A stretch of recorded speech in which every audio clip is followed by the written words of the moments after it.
Hey everyone, as I'm filming this, it is November 19th, 2023, otherwise known as International Men's Day. A day to celebrate men and boys and to bring awareness to the issues that they face. And what's interesting is to see how upset many people are that there is indeed an International Men's Day. It's fair to say that many women, especially feminists, are up in arms over it. Now, to be clear, there is also an International Women's Day. And these women and feminists will have a long laundry list of reasons why that day needs to exist. And I agree with many of those reasons. But these same people go out of their way to say there's absolutely no need to have an International Men's Day. I've even seen commentary where they say there isn't a single issue that needs to be addressed for men. So I thought I would take this opportunity to share with you a few of the reasons why we do need to have an International Men's Day and speak about some of the issues that we need to raise awareness on and hopefully get addressed. For example, did you know that men are victims of domestic violence at the hands of women at roughly the same rate as the obverse? That's right. Men are victims of domestic violence every bit as much as women are. There is more than enough data and studies that prove that. In fact, the number may actually be higher for male victims because men have a tendency not to report their victimhood. And oh yeah, the domestic violence industry tends to not take their claims seriously. Yet despite all of that, there are only 2 shelters in the entire United States that are devoted to helping male victims of domestic violence, and only 1 in the United Kingdom. Contrast that with the fact that there are literally thousands of them for women, virtually 1 in every single city. Why? Why are male victims not being cared for? Why are they not being given assistance?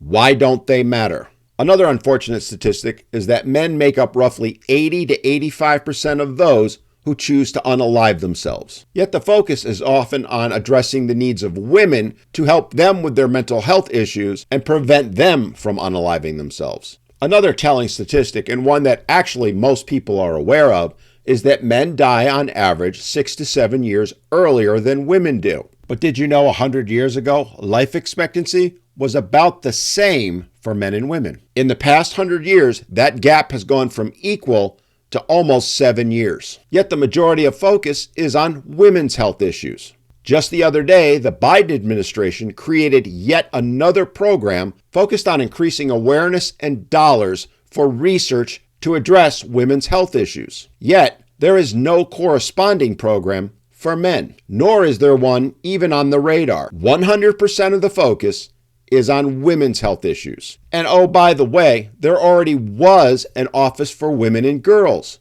one that was created many years ago under the Obama administration. And in all that time, there has never been an Office for Men and Boys. This is mirrored in the United Kingdom, where there's been a Minister for Women's Issues for many years now. Recently, a call was made to create a Minister for Men, a minister to focus on the issues that men and boys face in today's society. The debate has been raging for weeks now, with feminists and members of parliament actively seeking to prevent there being a minister of men, and even going so far as to try and shut down any discussion of having it. It is pure gender discrimination by the government, and technically illegal in both countries. Let me share some other facts with you, facts that are not comfortable to talk about. Men make up roughly 85% of the homeless population. 95 to 98% of all workplace deaths are men. Men make up 98% of the casualties in war. Men are far more likely to be charged for crimes than women. And when charged, men are convicted at higher rates and serve longer jail sentences than women who commit the very same crimes. Now let's talk education.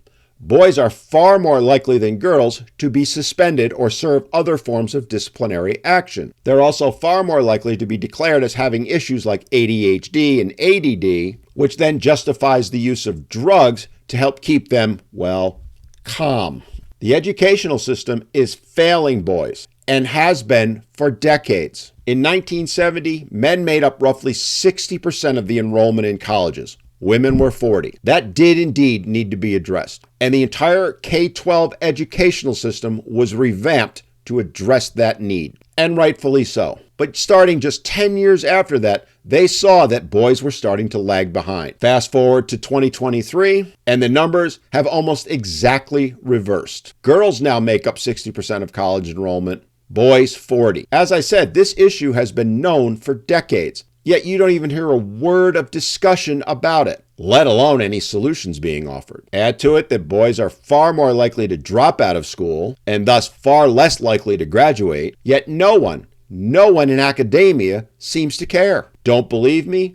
Contact your local Board of Education. Ask them what programs do they have in place specifically to address the issues of boys lagging behind in school. Not programs for girls, not gender-neutral programs, programs specifically directed at boys. Because there are programs for girls, STEM being the one that most people are aware of. There's no corresponding program for, say, HEAL for boys. Now let's talk about fatherhood. There isn't a day that goes by that you don't hear how fathers are deadbeats, that they need to step up and do more. It's something men and boys grow up hearing literally from birth. They hear daily that they are buffoons, incapable of taking care of themselves, let alone any children. The viewpoint literally exists that men can't cook, clean, or do anything around the house. And men are bombarded with that message every single day. It has become so ingrained in our society, despite the overwhelming evidence to the contrary, that public policy is solely focused on holding dads accountable. It has created a paradigm where women in the courts view fathers as nothing more than wallets to be plundered. Think about this for a moment. Millions of men have been jailed for failure to pay child support. But did you know that the overwhelming majority of men do indeed pay their child support? And the ones that don't, far and away, the biggest reason why is they've lost their job, usually through no fault of their own. But there's no allowance for that. There's no care or consideration that the man suddenly lost his job. It's pay up or go to jail. Meanwhile, it's become perfectly acceptable, I would even argue celebrated, for mothers to deny access to the children for fathers. Most of them do it repeatedly because they're never held accountable for doing so. They'll claim he's unfit or he can't take care of the children. They have a whole plethora of reasons why, most of which are nothing more than figments of their imagination to justify their actions. And ask yourself this: when was the last time you heard of a mother being jailed for custodial interference? It is very rare indeed that happens. Yet thousands of men a day are placed in prison for failure to pay child support. It proves it is not what is in best interest of the children that is driving this. It's how much money can be extracted from fathers. Those are just a few of the reasons why we need International Men's Day, why we need to raise awareness of the issues. And to be blunt, I could list literally dozens more. But let's be honest. No one cares. Not really. Some may talk about the issues, but rarely, if ever, do you hear anyone talking about solving the issues. It is not a priority. So the question shouldn't be, why do we need an International Men's Day? No, the question that should be asked, especially after hearing about these issues, is why aren't we making every day International Men's Day? Because until we start addressing the issues that men and boys face, because until we start taking them seriously, every single day awareness needs to be raised. The focus needs to be no different than that placed on women's issues. Anyone who would oppose that simply views men as disposable, not worthy of caring or compassion. Well, men are human beings. They do indeed deserve caring and compassion. They deserve help dealing with the many issues that they face. They deserve to be taken seriously. And their issues should be addressed equally to that of those of women. Because men matter. They matter indeed.